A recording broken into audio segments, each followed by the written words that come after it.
Gilbert, just what your main takeaway? It could be from either team. What was your main takeaway from the joint practice? They came away clean from it after what I saw from Detroit and and the New York Giants. I'm like, wow, okay, impressive from McVay and Jim Harbaugh. So No punches thrown.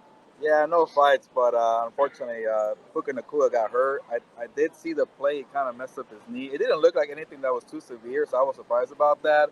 But putting injuries aside, hopefully Puka's okay. Obviously, it was a big day for the defenses, both sides. Rams defense, not facing Justin Herbert, had to face Easton Stick, and as we know, Easton Stick, it's not the answer at starting quarterback. So the Rams had their day.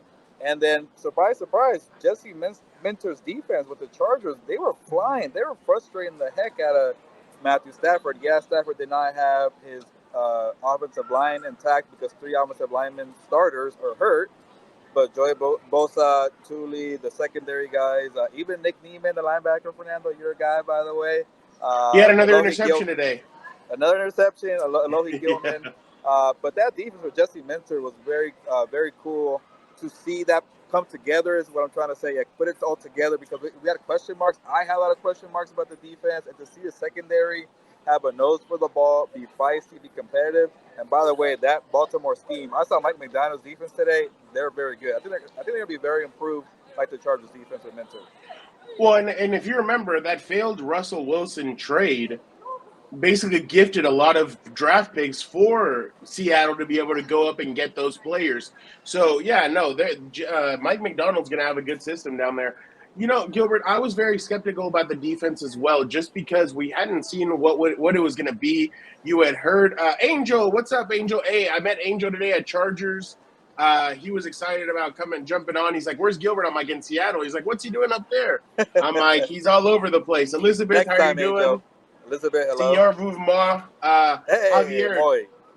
he did not practice today, but Jim Harbaugh said he's going through something. So yeah, that means that we're not going to know. I saw that too.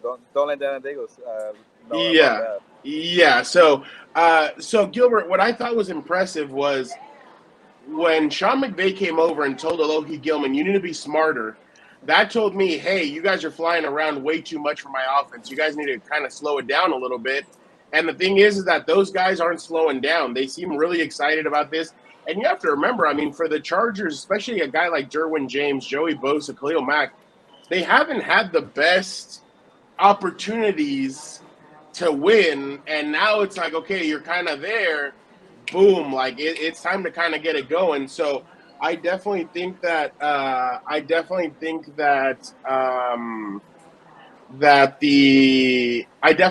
the Chargers flew around.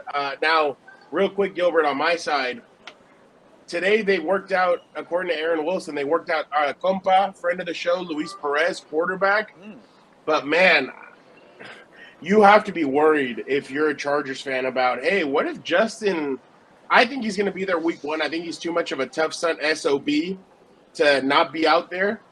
But if he's not, you have to have a backup quarterback. And I get it. The quarterback and the backup quarterback are friends. And for the last few years, it seems like as long as the quarterback is comfortable with the backup quarterback, everything's good. If I'm the Chargers, I would bring in somebody, man. And it's no knock on Easton. Easton's a great guy. He's good at what he does, but you need somebody as a backup quarterback that just in case he's not there, you can try and win games. Gilbert, you saw they couldn't move the football yesterday at all.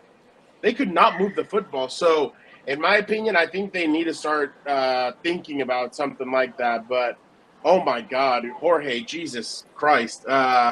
He wants to get tatted Compas for life. My God. But Gilbert, just either your thoughts on that or something else that you saw at the joint practice. But I just they have to start looking around. Yeah, hopefully Justin Herbert is going to be ready to go week 1. And you're right, Brown. He's a tough SOB, and even a 60% Justin Herbert is better than whatever option they have right now. And again, we're not trying to be mean to Easton Stick, but no. We've seen enough of tape out there. He went 0-4 last year. They got beat down 63-21 against the Raiders. I was surprised Easton Stick came back to be the number 2 for Justin Herbert. But at this point, it's a little bit of slim pickings. But Ryan Tannehill's out there. Maybe you kind of check the other cap battles for like a number 3 guy who could potentially be a number 2.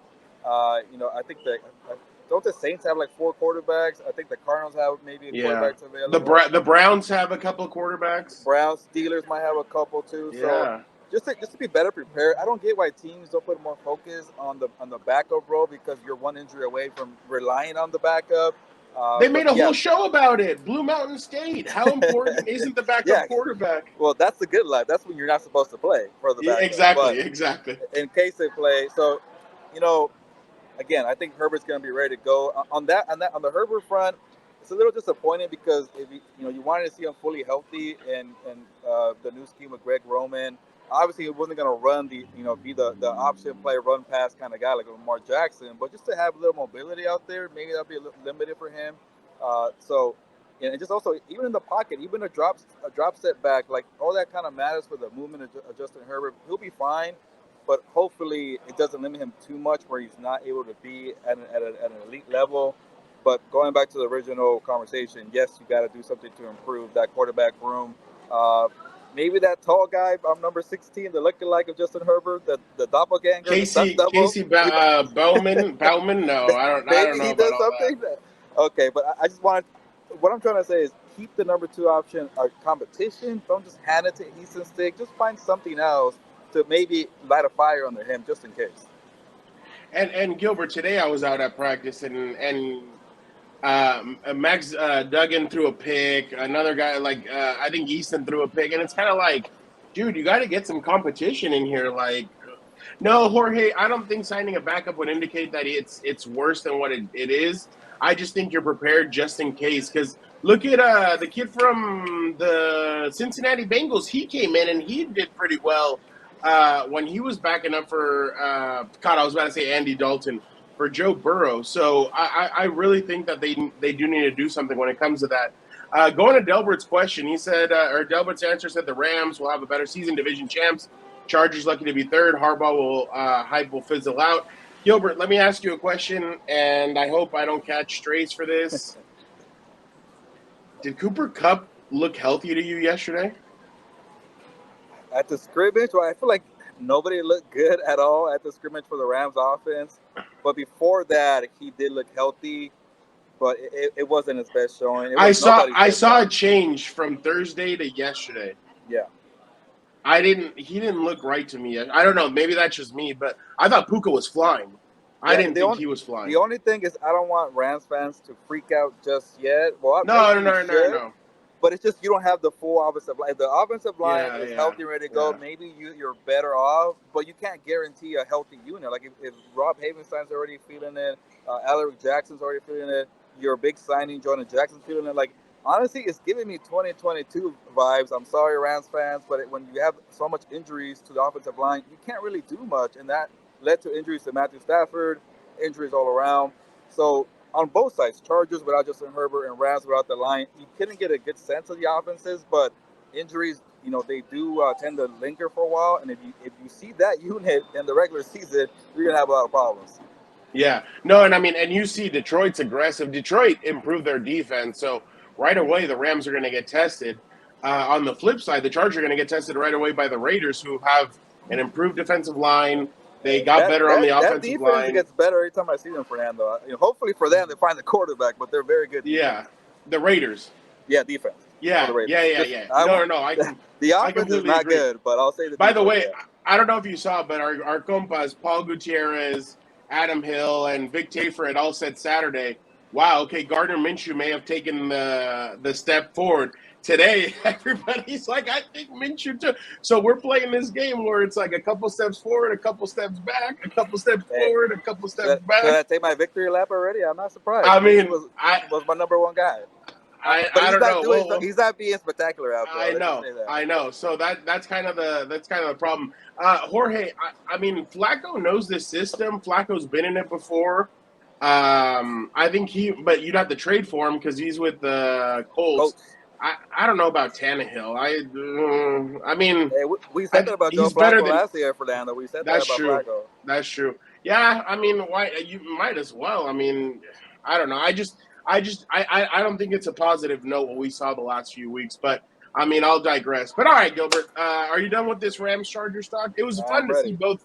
both coaches out there. I mean, you have a lot of greatness between both guys, so definitely interesting to see both coaches out there. But all right.